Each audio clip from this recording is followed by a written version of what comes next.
Oi, pessoal! É com muita alegria que damos as boas-vindas a vocês no nosso podcast Em Contas.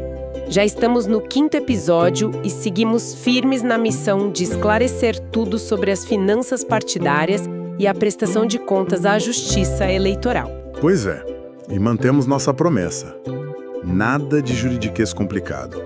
Aqui é tudo na linguagem do dia a dia, bem explicado para todo mundo entender. Chega mais. Este podcast foi feito para todos nós. Este é o nosso 5º episódio da temporada de 2022 da série Julgamentos do TSE, Prestações de Contas de Diretórios Nacionais. E o julgamento que a gente vai analisar hoje, ele é de 2 de fevereiro de 2022. Um caso, olha, cheio de particularidades, sabe? Sobre a prestação de contas de um diretório nacional referente ao exercício financeiro de 2017. Exatamente. Vamos mergulhar nessa análise, então. Para contextualizar um pouco o pessoal, a avaliação dessas contas se baseou nas regras da Justiça Eleitoral que estavam valendo na época. Isso. Principalmente as resoluções do TSE, a 23.464 de 2015, para as regras materiais, e a 23.604 de 2019 para o rito processual. E, claro, a lei dos partidos políticos, a 9.096. A espinha dorsal de tudo isso. Sempre. Mas o ponto que, realmente chama a atenção neste caso, e que meio que define muito do que a gente vai discutir, é uma decisão, institucional mesmo do partido. A de não utilizar recursos públicos do fundo partidário. Ah, interessante isso. Pois é. E essa escolha, ela tem implicações diretas em como a Justiça Eleitoral vai analisar as contas, né? Vamos entender melhor isso. Em 2017, esse partido recebeu uma grana considerável do fundo partidário, Mais de R$1 milhão. Um valor expressivo, sim. Só que, seguindo essa política interna deles de rejeitar a verba pública, o dinheiro ficou praticamente intocado. Parado numa conta bancária específica. Intocado mesmo. Nada. Quase nada. A única movimentação que registraram foi mínima, tipo uns R$23, sabe? Só para cobrir taxa bancária mesmo. Entendi. Só o essencial para manter a conta. Exato. E, inclusive, o partido informou no processo que tentou devolver essa grana toda para a União. Só que parece que tiveram umas dificuldades operacionais, sabe? Imagino que não seja tão simples devolver dinheiro para o governo, né? Leve riso. Aí eles formalizaram uma consulta ao TSE, o Tribunal Superior Eleitoral, para saber qual era o procedimento correto para essa devolução. Faz sentido, busca orientação formal. Mas essa situação toda, de receber o fundo e não usar, isso gerou algum apontamento logo de cara na análise técnica? Gerou, sim. A área técnica do TSE, a ACEPA. Assessoria de Exame de Contas Eleitorais e Partidárias, né? Isso, a ACEPA. E também o Ministério Público Eleitoral, o MPE. Eles apontaram o descumprimento de regras importantes lá da lei dos partidos políticos. Quais regras especificamente? Aquelas das aplicações mínimas. Justamente essas. A não aplicação dos percentuais mínimos exigidos, sabe? Aqueles 5% para incentivar a participação feminina na política. E os 20% para a Fundação de Pesquisa e Doutrinação, certo? Exatamente. Que são destinações obrigatórias para quem usa o fundo partidário. Claro. Se usa o dinheiro público, tem que seguir as regras de aplicação. Mas aí, como o partido se defendeu disso? A defesa foi bem direta. Eles argumentaram que, se eles formalmente recusam usar o dinheiro público, não faria sentido, Não faria sentido serem obrigados a cumprir as regras de aplicação mínima desses fundos. Uma lógica. Interessante. E eles juntaram documentos para comprovar, sabe, que os valores não foram mesmo utilizados e que estavam lá separadinhos, só aguardando a orientação do TSE sobre como devolver. E o TSE, como decidiu sobre esse ponto específico? Aceitou o argumento? Olha, essa foi uma decisão bem relevante. O tribunal afastou essa irregularidade. Afastou, mesmo com a lei falando das aplicações mínimas. Sim, o raciocínio principal que eles ancoraram na autonomia partidária, aquela garantia da Constituição Federal. Artigo 17, parágrafo 1º. Isso, foi que, diante da recusa expressa e principalmente comprovada em utilizar os recursos do fundo partidário, não caberia impor ao partido as regras de aplicação obrigatória que são vinculadas a esses fundos. Entendi. Então a chave foi a comprovação Não bastava só dizer, não usamos. Exatamente. O partido precisou demonstrar que o dinheiro estava lá, parado, e que havia essa intenção formal, documentada, de devolver. A comprovação foi essencial. Muito claro. Então, beleza, essa questão do fundo partidário foi resolvida assim. E aí, a análise das contas acabou? Não, não. Com essa parte do fundo partidário esclarecida dessa forma, a análise da Justiça Eleitoral se voltou para outra fonte de financiamento do partido. Os recursos privados, né? Já que eles não usavam o fundo partidário. Exatamente. Como a estrutura toda era mantida só com recursos privados, e olha, foi um volume bem significativo, mais de 9,3 milhões de reais arrecadados em 2017 dessa forma. Nossa, bastante dinheiro. Pois é. Aí o foco da análise passou a ser a verificação da origem e da regularidade desses recursos privados. Para garantir que não entrou dinheiro de fonte proibida, certo? Tipo empresa, estrangeiro, órgão público, essas coisas que a lei veda. Artigo 31 da Lei dos Partidos. Isso mesmo, o objetivo era esse. O TSE até deixou claro que não ia ficar julgando como o partido gastou esse dinheiro privado lícito. Isso faz parte da autonomia deles. Claro. A questão não é o gasto em si, mas de onde veio o dinheiro. Se a origem é lícita, ok. Perfeito. Mas foi justamente nessa análise dos recursos de natureza privada que, bom, aí sim, algumas irregularidades foram identificadas e foram mantidas na decisão final. Ah, então tiveram problemas com os recursos privados. Tiveram. E essas irregularidades mantidas resultaram na determinação de devolução de valores ao erário. Certo. Então vamos detalhar essas irregularidades que ficaram, que não foram afastadas. Quais foram os principais pontos? O primeiro ponto foi sobre depósitos que apareceram na conta bancária do partido, sabe? Na conta chamada Outros Recursos. Que é onde entram os recursos privados, né? Exato. Apareceram uns depósitos lá que não estavam registrados direitinho no Sistema Oficial de Prestação de Contas, o SPC. O Sistema de Prestação de Contas Anual. Esse mesmo. Ou então, a identificação de quem depositou estava diferente, sabe? O que o partido registrou não batia com o que estava no extrato do banco. Isso é um problema de identificação de origem, né? Qual foi o valor envolvido? O valor total desses depósitos que eles não conseguiram esclarecer direito somou R$ 4.670. E o partido conseguiu explicar depois? Apresentou algum documento? Pelo que consta na decisão, não. Como o partido não conseguiu de fato explicar a origem certinha desses valores, o TSE determinou que esse montante, os R$ 4.670, fosse recolhido ao Tesouro Nacional. Entendi. Sem identificação clara, é considerado irregular. Faz sentido. A transparência na origem é chave. E imagino que tenha tido questão com doação de pessoa física também, né? Isso sempre aparece. Sim, teve. E foi um ponto bem discutido. Inicialmente, a área técnica apontou um valor bem mais alto. Mais de R$ 265 mil. 265 mil? Nossa. E qual era o problema? Eram doações de CPFs que, quando verificados na Receita Federal, apresentavam problemas. Tipo o CPF inválido, nulo ou até cancelado. A clássico problema de cadastro. E a defesa do partido, o que disse? Argumentaram que muitos casos eram, na verdade, simples erros de digitação, que os próprios doadores, na hora de fazer a contribuição lá pelas plataformas online, digitavam o CPF errado. Isso acontece mesmo, mas e aí? Como o tribunal apurou isso? Porque verificar um por um deve ser complicado, ainda mais com plataforma online no meio. Foi complicado. A apuração exigiu um exame bem mais detalhado. Inclusive, eles analisaram doações que foram intermediadas por uma plataforma conhecida de venda de ingressos, sabe? Que também processava arrecadações para o partido. Ah, entendi. Usavam uma plataforma terceirizada. Isso facilitou ou complicou a análise? Então, teve até uma curiosidade aí no processo. A análise inicial foi dificultada, acredita? Porque os dados que o partido mandou primeiro vieram num formato péssimo. Formato?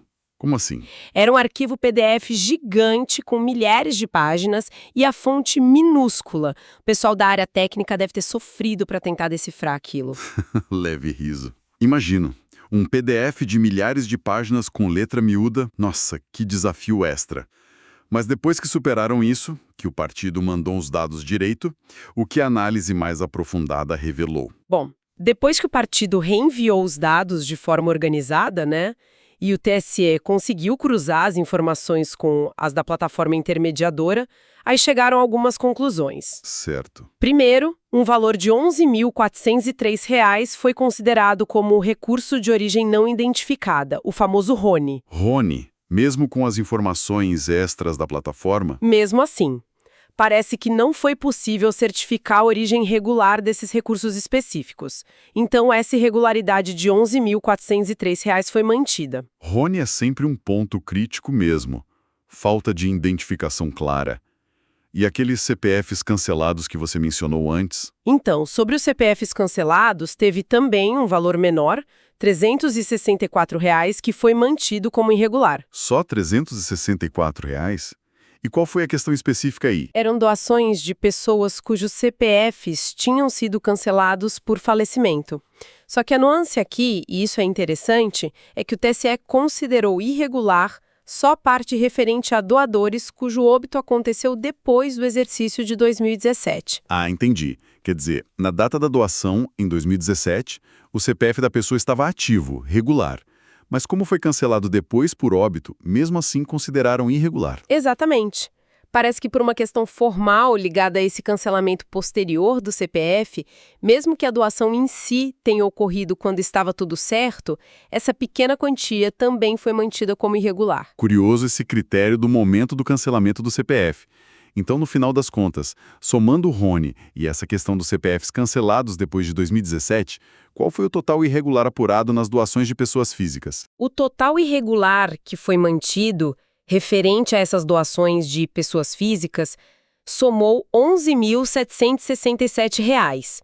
É a soma dos 11.403 do Rony, mais os 364 dos CPFs cancelados depois. 11.767. E a consequência, imagino, foi a mesma, determinar o recolhimento ao Tesouro, né? A mesma. Determinação de recolhimento. E isso reforça bem aquela lição importante, né?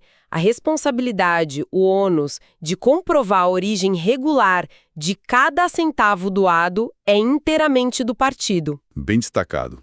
Partido que tem que correr atrás e provar que está tudo certo. Bom, então tivemos os depósitos sem identificação e esses problemas nas doações de pessoas físicas. Teve mais alguma irregularidade mantida nos recursos privados? Teve sim. Teve um caso envolvendo o recebimento de recursos de uma pessoa jurídica. Opa! Pessoa jurídica? Mas isso não é vedado por lei, desde 2015, né? Exatamente. Em regra, é vedado, o partido recebeu R$ 22.500 de uma empresa, pelo que consta uma empresa que atuava na área de produção de eventos. 22.500 de uma empresa. E qual foi a justificativa do partido para isso? Como explicaram esse recebimento proibido? A defesa alegou que não era doação. Disseram que era um estorno. Estorno? Como assim? Eles explicaram que tinham pago essa empresa em duplicidade por alguns serviços, sabe? E que esse valor, os R$ 22.500, seria a devolução desse pagamento que foi feito a mais. Pagamento em duplicidade. E apresentaram provas disso? Notas fiscais, comprovantes? Apresentaram. Juntaram notas fiscais para tentar comprovar os serviços que, segundo eles, teriam sido pagos 2 vezes. Ok, parecia uma explicação plausível, né? Se comprovassem a duplicidade e o estorno. E aí, funcionou? O TSE aceitou? Não totalmente. O problema foi que o valor que eles receberam de volta, os R$ 22.500, não batia certinho com a soma das notas fiscais que eles apresentaram para justificar tal duplicidade. Ah, deu diferença nos valores. Deu. As notas fiscais que comprovariam os serviços pagos em duplicidade somavam 23.200, ou seja, tinha uma diferença aí de R$ 700 que... Pera, acho que no esboço era R$ 1.000 a diferença. Deixa eu checar. Assim, as notas somavam R$ 23.200 e o estorno foi R$ 22.500. Então a diferença não explicada foi de R$ 700. Isso, R$ 700. Perdão, confundi os números. A diferença de R$ 700 não foi esclarecida pelo partido. Eles não conseguiram explicar por que o estorno foi menor que o valor supostamente pago em duplicidade. Entendi. Então, por causa dessa inconsistência, dessa diferença de R$ 700 que ficou sem explicação satisfatória, o TSE manteve a irregularidade sobre o valor total recebido da empresa, os R$ 22.500. Exatamente. Como a justificativa do estorno não ficou totalmente comprovada e redondinha por causa dessa diferença, o tribunal considerou irregular o recebimento total de R$ 22.500 da pessoa jurídica e determinou também o recolhimento ao Tesouro. Nossa, então a falta de clareza na justificativa e essa divergência, mesmo que não fosse do valor total, foram decisivas para manter a irregularidade toda.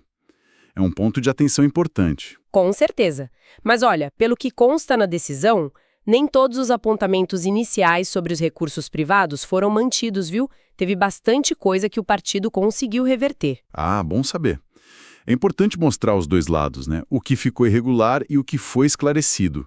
Que tipo de apontamento foi afastado? Por exemplo, teve um questionamento sobre doações estimáveis em dinheiro. Aquelas doações de bens aos serviços, né? Que não são em dinheiro vivo. Isso. Tinha um valor de R$ 647,70 que a área técnica apontou como irregular. Mas aí o partido apresentou a documentação necessária, o recibo da doação e também uma pesquisa de mercado para mostrar que o valor estimado para o bem ou serviço doado era justo, era compatível com o mercado. Ah, legal. Comprovaram o valor estimado. Exatamente. Com a documentação correta, essa regularidade foi afastada. Isso mostra bem a importância de ter tudo documentadinho, né? Recibo, pesquisa de preço, tudo certinho. E sobre os outros recebimentos de pessoas jurídicas que foram questionados? Além daquele do estorno que não bateu? Então, tiveram várias outras transações com empresas que o MPE inicialmente viu com desconfiança como possíveis fontes vedadas. Mas o partido conseguiu comprovar que tinham natureza lícita, que não eram doações irregulares. E qual foi o padrão nessas que foram aceitas? Que tipo de comprovação eles apresentaram? O padrão foi apresentar documentação robusta, sabe? Por exemplo, eles conseguiram mostrar que alguns valores eram estornos legítimos mesmo por pagamentos feitos a maior. Teve caso de aluguel de equipamento, por exemplo. Pagou a mais, a empresa devolveu. Ok. Isso. Ou então devoluções por serviços que foram contratados, mas não foram prestados, ou eventos que foram cancelados, tipo passagens de ônibus que não foram usadas, reservas de hotel. Entendi. Contratou, pagou, o serviço não aconteceu, a empresa devolveu o dinheiro. Também faz sentido. Exato. E teve até um caso interessante envolvendo um acordo judicial. Acordo judicial? Como assim? Receber dinheiro de empresa por acordo judicial. Foi assim. O partido recebeu uns valores, parece que parcelados, de uma empresa de serviços temporários. Poderia parecer estranho, né? Recebimento de pessoa jurídica. Sim, à primeira vista poderia levantar suspeita. Mas aí eles comprovaram com documentos que aquilo era o cumprimento de um acordo judicial, tinha sido homologado na Justiça do Trabalho, referente a uma rescisão de contrato antigo que eles tinham com essa empresa. Ah, então não era doação. Era pagamento de uma dívida reconhecida pela Justiça. Justamente. Então, em todos esses casos que foram afastados, a chave foi a mesma, a prova documental que o partido apresentou para esclarecer a natureza da transação. Mostrar que não era doação ilegal. Perfeito. Documentação é tudo, realmente. E para fechar essa parte dos recursos privados, teve uma discussão interessante sobre recursos de brasileiros que moram fora, né? Suspeita de origem estrangeira. Isso sempre gera debate. Gerou mesmo. Foram questionadas algumas doações que somavam um pouco mais de R$50 mil. 50 mil. E o ponto era? O ponto era, essas doações foram feitas por cidadãos brasileiros, mas que residiam no exterior. Aí surgiu a dúvida. Isso configura recebimento de fonte estrangeira? Porque fonte estrangeira é proibido pela lei, né? Sim, a vedação é clara quanto à procedência estrangeira. E qual foi o entendimento do TSE nesse caso? Brasileiro morando fora pode doar? O TSE foi bem claro ao afirmar o seguinte: o simples fato de o doador ser brasileiro e residir no exterior não torna automaticamente o recurso de origem estrangeira. Ah, interessante, não é automático. Não é. O que a lei veda é o recurso de procedência estrangeira, ou seja, o dinheiro ter vindo de fora do país. E como eles avaliaram isso no caso concreto? 2 fatores foram decisivos. Primeiro, verificaram que os doadores, apesar de morarem fora, ainda mantinham vínculos aqui no Brasil, negócios, essas coisas. E o principal, As transferências do dinheiro da doação ocorreram entre contas bancárias dentro do território nacional. Ah, então a transação foi doméstica entre bancos brasileiros. Exatamente. Como não houve prova de que o dinheiro veio efetivamente de fora do país, o TSE entendeu que não se configurou a vedação legal. A suspeita de irregularidade por origem estrangeira foi afastada. Muito, muito esclarecedor esse ponto. A diferença entre nacionalidade e residência do doador e a procedência do recurso. Importante essa distinção. Sem dúvida. Bom, depois de toda essa análise super minuciosa, né? Tanto dos recursos do fundo partidário que não foram usados, quanto dos recursos privados com o que foi mantido e o que foi afastado, como ficou o quadro final do julgamento? Quais foram os números consolidados? Vamos lá para o resumo dos números, então. A receita total de recursos privados, que eles chamam de outros recursos, que o partido arrecadou e declarou lá em 2017, foi de R$ 9.345.638,54, quase 9 milhões e meio. Um montante considerável. Bastante. Aí, somando todas aquelas irregularidades que foram mantidas, lembra? Os depósitos não identificados, 4.610. Sim. Os problemas nas doações de pessoa física, o RONE e os CPFs cancelados, R$ 11.767. Certo. E aquele recebimento da pessoa jurídica, que não ficou totalmente esclarecido por causa da diferença, R$ 22.500. Uhum. Somando tudo isso, o valor total que o TSE determinou que o partido deveria recolher ao Tesouro Nacional foi de R$ 38.937. R$ 38.937. Certo. E esses quase R$ 39 mil, eles representam quanto do total de recursos privados que o partido movimentou naquele ano? Essa proporção costuma ser bem importante nas decisões do TSE, né? Exatamente. Esse cálculo é crucial para a decisão final. Esses R$ 38.937 em irregularidades que foram mantidas representam apenas 0,42% do total de mais de 9,3 milhões de recursos privados que eles arrecadaram. Ah, 0,42%. É um percentual realmente baixo, né? Muito baixo. E foi considerando esse cenário completo, as irregularidades que foram afastadas, essas que foram mantidas, o percentual baixíssimo delas em relação ao todo, e também a postura do partido durante o processo, que o TSE chegou ao veredito final. E qual foi esse veredito, então, com um percentual tão baixo assim? As contas foram aprovadas, reprovadas? Como ficou? O veredito final foi: contas aprovadas com ressalvas. Aprovadas com ressalvas. É importante a gente desmistificar um pouco esse termo, né? O que significa exatamente na prática. É fundamental entender isso. Aprovada com ressalvas não quer dizer que não teve problema nenhum. As ressalvas são justamente essas irregularidades que a gente detalhou, que foram mantidas, esses R$ 38.937 que têm que ser devolvidos. Ah, então as ressalvas são as irregularidades que permaneceram. Exato. Só que o TSE entendeu que essas falhas, apesar de existirem, elas não foram graves o suficiente para comprometer a regularidade geral das contas do partido naquele ano, sabe? Ou para indicar alguma má-fé. Por isso, optou-se pela aprovação, mas com essa observação, com essa ressalva sobre os problemas pontuais encontrados. Entendi. Quer dizer, reconhece-se o erro, determina-se a correção, a devolução do dinheiro, mas não se considera que o erro maculou o conjunto da obra a ponto de reprovar tudo. Perfeito. É exatamente essa a lógica. E quais fatores, além desse percentual baixo de 0,42%, você acha que contribuíram para essa decisão de aprovar com ressalvas, em vez de uma desaprovação, por exemplo? Mesmo tendo irregularidades como RONE e recebimento de PJ. Olha, além do percentual baixo, que é sempre um fator de peso, o próprio relator do processo no TSE destacou outro ponto importante: a postura colaborativa do partido durante a análise. Colaborativa em que sentido? Foi mencionado no julgamento que o partido atendeu às solicitações de documentos e informações que a Justiça Eleitoral fez ao longo do processo, o que a gente chama de diligências, né? Sim, as diligências para esclarecer os pontos. Isso. O partido buscou esclarecer os pontos questionados, fornecer os dados, mesmo com aquele problema inicial do PDF, e, de modo geral, auxiliou o trabalho de fiscalização do TSE. Essa colaboração também pesou a favor de uma decisão mais branda, como a aprovação com ressalvas. Entendi. A cooperação processual também conta pontos. E a consequência prática mais imediata dessa decisão, então? O que o partido teve que fazer depois do julgamento? A consequência direta é a obrigação de o partido devolver aqueles R$ 38.937 aos cofres públicos, devolver o dinheiro que foi considerado irregular. E tem algum detalhe sobre como essa devolução deve ser feita? Pode usar dinheiro do fundo partidário para pagar isso? Não pode. Isso é um detalhe super importante.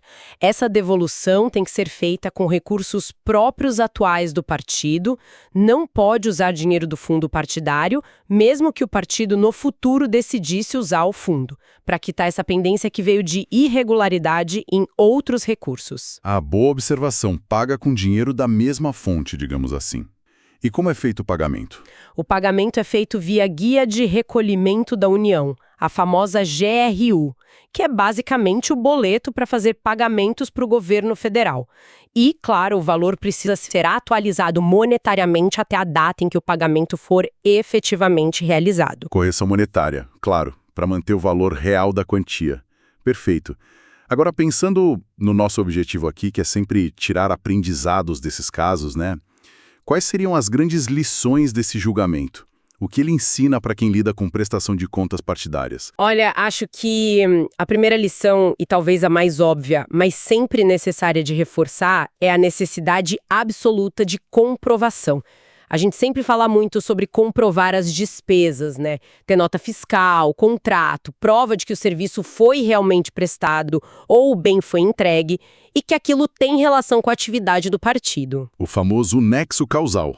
Exatamente. Mas este caso específico joga uma luz muito forte na importância crucial de comprovar também e com o mesmo rigor a origem límpida e identificada das receitas, especialmente quando o partido depende exclusivamente ou majoritariamente de fundos privados. Verdade. Cada real que entra na conta tem que ter sua origem muito bem documentada, identificada e tem que ser de uma fonte permitida pela lei. Não pode ter dúvida. Sem dúvida nenhuma. E além dessa questão da comprovação, o caso também serve como um estudo interessante sobre a aplicação de outras regras, né? O que mais a gente pode destacar como aspecto, digamos, pedagógico desse caso? Com certeza. Primeiro, ele é um exemplo prático bem interessante de como a Justiça Eleitoral lida com a autonomia partidária numa situação bem particular, que é essa de recusa formal ao fundo partidário. Mostra como as normas são interpretadas nesse contexto específico. Sim, a decisão sobre as aplicações mínimas foi bem emblemática disso. Foi mesmo. Segundo, ele evidencia o rigor na análise dos recursos privados. Não é porque o dinheiro não é público que a fiscalização é menor.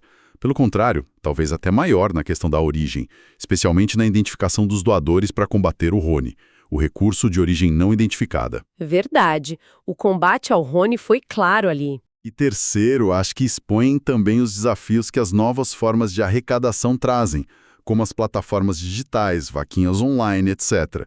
É preciso garantir a rastreabilidade do dinheiro e a conformidade com a lei, mesmo nesses ambientes, o que exige, assim, uma atenção redobrada dos partidos e dos seus controles. E tudo isso que você falou nos leva a um ponto fundamental, que é a importância do aprendizado contínuo por parte dos partidos, né? Não dá para ficar parado no tempo. Exatamente. A legislação eleitoral, as regras de prestação de contas, elas mudam. Novas leis são aprovadas, a gente teve alterações importantes depois de 2017, o TSE edita novas resoluções quase todo ano para ajustar os procedimentos. E os próprios sistemas da Justiça Eleitoral evoluem, né? Como o SPK que a gente mencionou. E até a forma de apresentar os dados faz diferença, como vimos no caso do PDF gigante. Precisamente. Leve riso. Portanto, é essencial que os partidos invistam em controles internos que sejam eficientes, sabe? Em equipes capacitadas, bons contadores, bons advogados que entendam dessa área específica e que estejam sempre se atualizando. É fundamental para garantir a conformidade, a regularidade e a transparência na gestão financeira. E isso vale para qualquer tipo de recurso, né? Seja público do fundo partidário, seja privado, como nesse caso. A responsabilidade perante a sociedade e perante a Justiça Eleitoral é a mesma. Exatamente a mesma. A transparência e a regularidade financeira são, no fim das contas, pilares para a própria legitimidade da atividade partidária na democracia. Ótima síntese.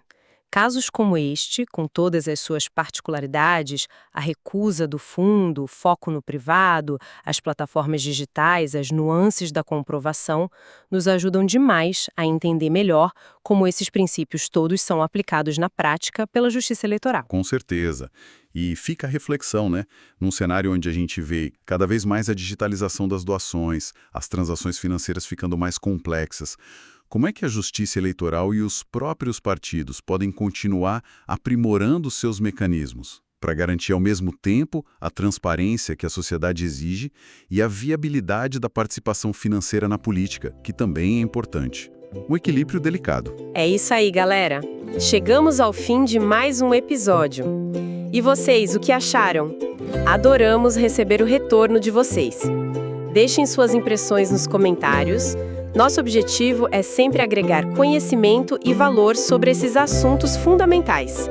Sigam com a gente e espalhem essa ideia. Até nosso próximo encontro. Beijos e até breve!